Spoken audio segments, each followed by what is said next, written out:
कभी कभी अगर तुमको लगे कि मेरे जीवन में बहुत बीमारियों ने मुझे घेर रखा है, तो प्रयास करा करो कि बेलपत्र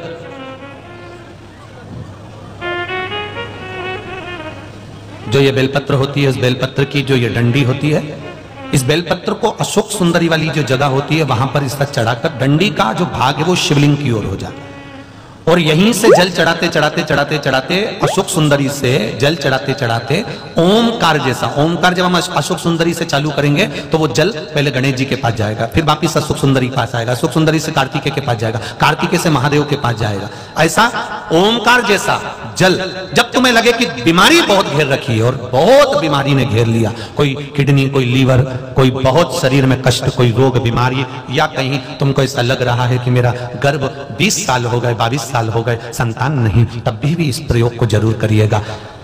डंडी का मुख शिवलिंग की ओर, पत्ती का मुख अशोक सुंदरी की ओर, जल चढ़ाते समय अशोक सुंदरी से धार चालू कर गणेश जी पर, गणेश जी मालूम है ना सबको कहां गणेश जी होते हैं, कहां कार्तिकेय होते हैं, एक बार समझ लो उसको भी अच्छे से।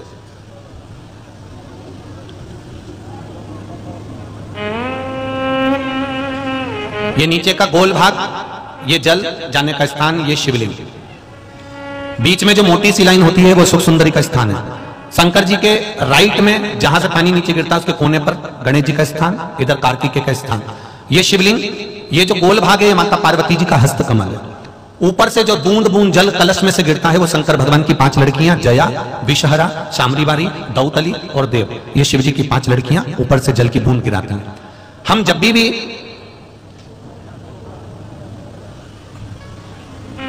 अगर इस कार्य को कर रहे हैं तो बेलपत्री जो चढ़ा रहे हैं वो अशोक सुंदरी वाली जगह पर बीच में चढ़ा दिया, डंडी का मुंह किधर हो, जल चढ़ाना यहीं से चालू करा, यहां से गणेश जी पर गया, गणेश जी से अशोक सुंदरी पर आया, अशोक सुंदरी से कार्तिकेय पर आया, कार्तिकेय से देवादिदेव महादेव पर आया। ये ओम बिंदु जल है, इसको हरिओम जल भी कहते हैं।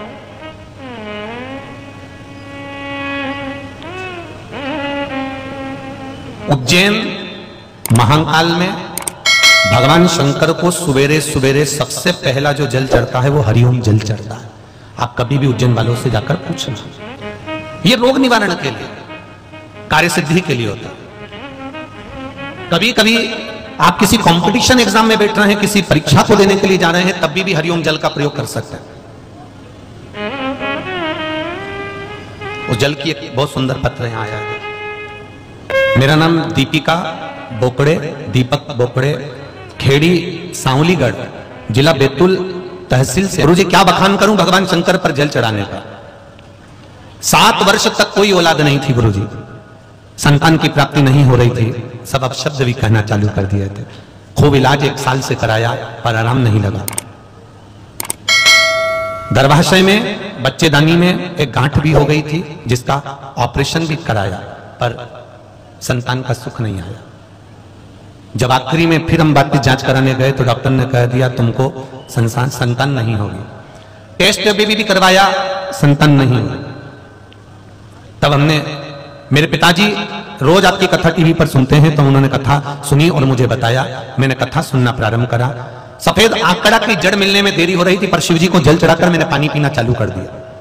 शंकर भगवान का स्मरण करा, पशुपतिनाथ व्रत प्रारंभ कर दिया और बाबा की कृपा से मेरे घर में 7 वर्ष तक जब संतान नहीं हुई और डॉक्टरों ने भी हाथ ऊंचे कर दिए, टेस्ट बेबी से भी कोई लाभ नहीं हुआ, तब बाबा ने मुझे 7 वर्ष के बाद एक बेटी का जन्म मेरे घर में करा दिया। ये शिव तत्व, ये शंकर, ये ओघड़ी, ये दयालु, बेटी का फोटो भी उन्होंने लगाया।